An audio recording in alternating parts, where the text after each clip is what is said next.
a near bottom line car with near top of line technology. You know, the A4 grew up and out of its category. So they've replaced it with a sedan now that is definitely smaller, lighter, less expensive. Let's drive the 2015 Audi A3 sedan in the 2.0T trim.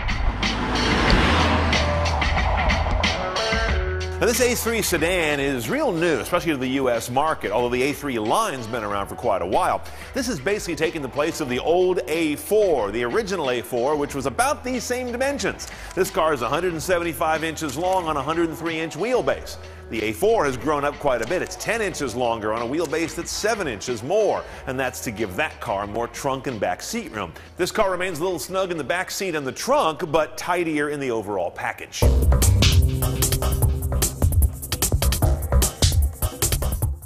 Now, the message on the A3 is small car with big car tech. 4 things in particular sell you on that. You've got integrated 4G, you've got a full-on Audi MMI head unit with a pop-up screen and the newest controller here with a big touchpad. You've got optional Bang & Olufsen audio if you want to go really nuts. And you've got Audi Drive Select, which allows you to lay out this Quattro drivetrain in a series of different personalities. The 4G is probably the biggest story in this car. This car has a built-in AT&T card. There's a SIM over there in the glove box, and that puts this car on the network by itself without tethering and better than that pokey 3G nonsense that a lot of other cars use. Now, here's where it gets interesting having all this 4G stuff is your online navigation and Audi Connect. Audi Connect's where you get to put all kinds of services, including your own custom news feeds you'd like, as well as the usual weather and fuel prices. These are of varying usefulness. Facebook and Twitter updates, of course, that can go back and forth via text to keep it safe. Flight information, parking information I find interesting. And of course, a 4G connection can finally power a credible Wi-Fi hotspot in the car. German car, no touch. Your control down here is a streamlined MMI controller interface. They've turned the top of the knob here into a larger finger trace writing space. Enter address. And of course, you've got generally very good voice command on this car with good prompts on screen. A couple of interesting features in how you find your destination. You can send destinations online, obviously. You can search online through Google. That's not new, but again, works so much better with 4G. And here's an odd one. You can upload pictures that have GPS coordinates to your My Audi account. Those will get uploaded here, or you can bring them in on an SD card, and then you can navigate by looking at a thumbnail of photos. I'm not sure I'll ever need that, but it's cool.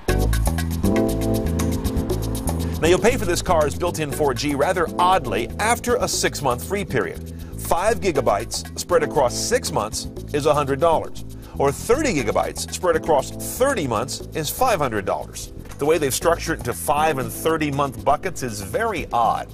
Now, I'm not too concerned about hitting or exceeding those peaks and then getting billed above that unless you're doing a lot of Wi-Fi hotspot use. Nothing I'm seeing in here is going to be a bandwidth hog. As I mentioned, you get Bang & Olufsen audio, and the sources that it will bring you are pretty numerous as well. You've got a hard drive, which I'm dubious on, 2 SD card slots next to that SIM, CD slot is in there as well, and they don't use a lot of USB on these cars. They use these device pigtails in the console, which I feel is kind of old school, and then of course Bluetooth streaming is in there, and they do a pretty good job of bringing up meta-tag information. And notice how they've also upped the processing so the vehicle works as quickly as the 4G connection coming in. And the last thing I mentioned is Audi Drive Select being a premium feature in a car like this, and that's where you've got these settings for the vehicle's behavior, deciding how you want the engine and transmission to ramp up, to accelerate, to make their shifts, as well as how tight you want the steering, or if you want it more leisurely. Now, I want to show you the owner's manual, which you would think is this, and that is an owner's manual, but you can wing that because they've got a whole new thing going on, an augmented reality phone app that you can use to look around the car. It'll tell you what a button on the dash does. It'll tell you about a reading on a gauge and whether there's a problem, and then you go into the hood, it'll tell you where to perform simple maintenance. Really interesting. Now, A3s all have pretty small motors. This is a 2-liter side saddle inline 4, and this is the big engine. The little one is a hamster. It's actually a 1.8. Both of them are turbocharged engines with direct injection. The numbers on this guy are 220 horsepower, 258 foot-pounds of torque. Turbos will do that for you. That gets out to all-wheel drive, 6-speed dual-clutch transmission only, so it's an automated manual. Interestingly, as I noticed the gear ranges, the top 3 are overdrive, so half that gearbox is overdrive. The overall package weighs a little over 3,300 pounds, yet gets up to 60 in a very respectable 5.8 seconds while delivering 2433 mpg. So this is a nice, powerful, lean little miser of a motor. I'll tell you, the first thing I noticed driving this little A3 was the transmission. It is perhaps the most refined DCT I've driven, so big thumbs up on the gearbox. And in front of that's a great engine. It's not a massively powerful car, but it's a really good breathing engine is my sense. It's just amazing that a 2-liter can do this for a car of, pretty ordinary weight. I thought this car, for some reason, was going to have a little more of an aggressive suspension. It doesn't. At least in this trim, it is more biased toward comfort than toward flat cornering and road holding. The upside, though, the car translates out the ugly stuff in the road real nicely for a small, short wheelbase car. And when you change your drive select here, it does not affect the suspension on this car, as you saw in those settings. It's basically powertrain and steering. Now, a nice thing about that pop-up toaster slice display is that it is pretty high. I mean, it's actually almost kissing the top of the hood as you sit, at least from my seating position. In a nutshell, light, tight, and bright. It's a fun little car to drive. It feels like it's built like a drum. It's got better than its price point ride quality. Okay, pricing our A3 sedan. This is a 2.0T, as I mentioned. It's the bigger engine, not much bigger, but notably. So we're going to put this guy out at $33,800 delivered to start.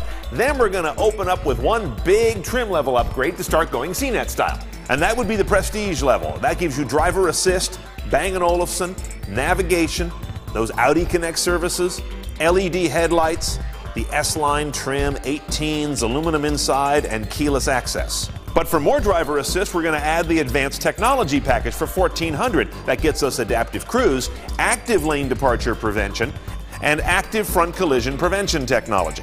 I don't normally pick up sport packages on most of these cars, but this one I would. It's only $550. It gives you shift paddles on a sport wheel, sport seats, and those Audi Drive Select vehicle profiles. I like all of that.